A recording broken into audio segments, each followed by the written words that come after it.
Bernard Tyson, Chairman and CEO of Kaiser Permanente, welcome to Stanford and to Systems Leadership. Thank you. Great being here. So tell me a little bit about how you think about all the constituencies in healthcare. It's very complex with doctors and nurses and physicians and new technology development in the government. How do you think about how you need to balance all of those various players that you need to interact with as you run the business? Well, our model is all about integration, partnerships, how it all comes together. We're unique in a lot of ways, and that's one of the ways in which we're unique, because we have total responsibility, if you will, for the care and coverage of the almost 13 million people that we're privileged to take care of.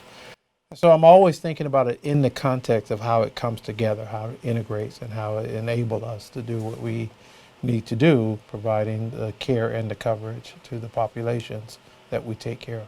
How much of your time do you spend dealing with internal constituents, and how much of your time with external constituents? Yeah, that's a great question. It goes back and forth, but I would say probably about 45, 55. You pick which side you want.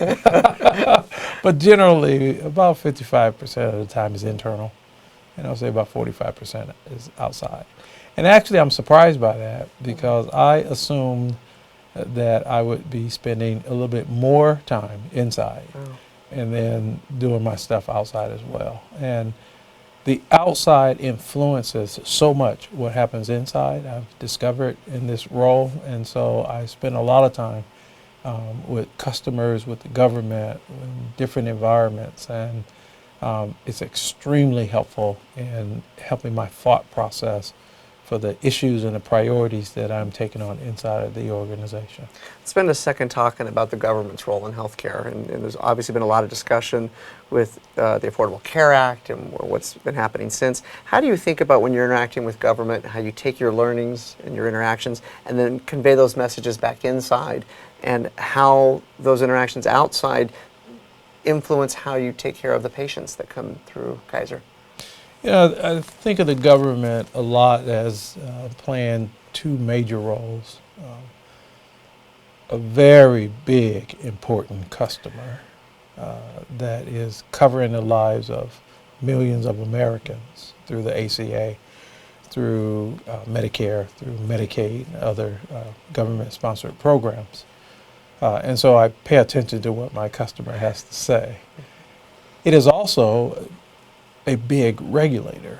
And in that relationship, it's a combination of making sure that they understand and we have the proof of how we are complying against the set of regulations. But it is also playing a role of how to consult with the government to help them to understand the evolution of healthcare, and that's very important in Kaiser Permanente, because we invest so much in technology that gives us a different kind of infrastructure, how we make sure that our members are getting safe, effective care. So let's talk about technology. What are the 2 or 3 ways that you think digital influences are changing how Kaiser delivers care to its customers and its patients? Just the overall communication is probably one of the biggest one. Members having access to our delivery system in so many ways now. You could come in and visit us. You can go to a Target store in Southern California and you're linked to the Kaiser Permanente big in that kind of context. You can do secure e-visits. You can text now to Kaiser Permanente. You can set up video conferences to interact directly with the physician. So it has allowed us to what we call execute on our care anywhere strategy. So you're not restricted to just coming in to see the doctor anymore. You can be on the beach and send a message to your physician that you need health care. So really it has dramatically changed how we think about delivering health care. I think another example is inside, where we now have, through our technology, an advanced monitoring system for all of our patients who are in our hospital beds in Northern California. And with the systems and the AI technology now, it allows us to go upstream and to see the potentials of someone happening or potentially going into cold or something like that. And so the response team in the past used to be for those cold blues, and they used to run and save a life.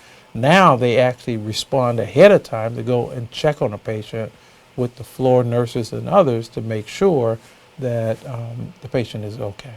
So a real critical issue in digital healthcare is privacy and patients feeling comfortable that their data is protected. How does Kaiser think about what you do in ensuring that patients are protected and that data is protected? I would think about it all the time. In two levels of that. One is the privacy, to make sure that no one is going into the health record who is not authorized and or who should not be in the health record. And so we have all kind of features around that, and the ability to what we call the fingerprint, the ability to track who went into the records. The second one is how to keep bad people out. Right. And cybersecurity and all the work that we do there. We actually have a cybersecurity committee at Kaiser Permanente, and I chair it. That's how important it is to the organization. As you can imagine, no one likes to have any of your personal information compromised.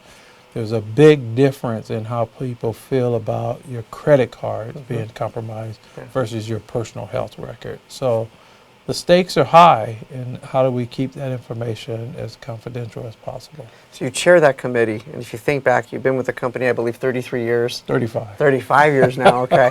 And you've been the CEO for 6 years. What's the biggest surprise to you that you didn't expect about being the CEO that you've learned since you took over the position? It's very much an enjoyable job, but it is a 24/7 job, and you don't turn it off because there's so much going on. Exciting things and challenging things, and you feel the responsibility, obviously, directly, and so it is consuming, but it's a good kind of consumption. Bernard Tyson, CEO of Kaiser Permanente, thank you so much for coming back to Stanford. It's always a pleasure to have you here. It's great to be here.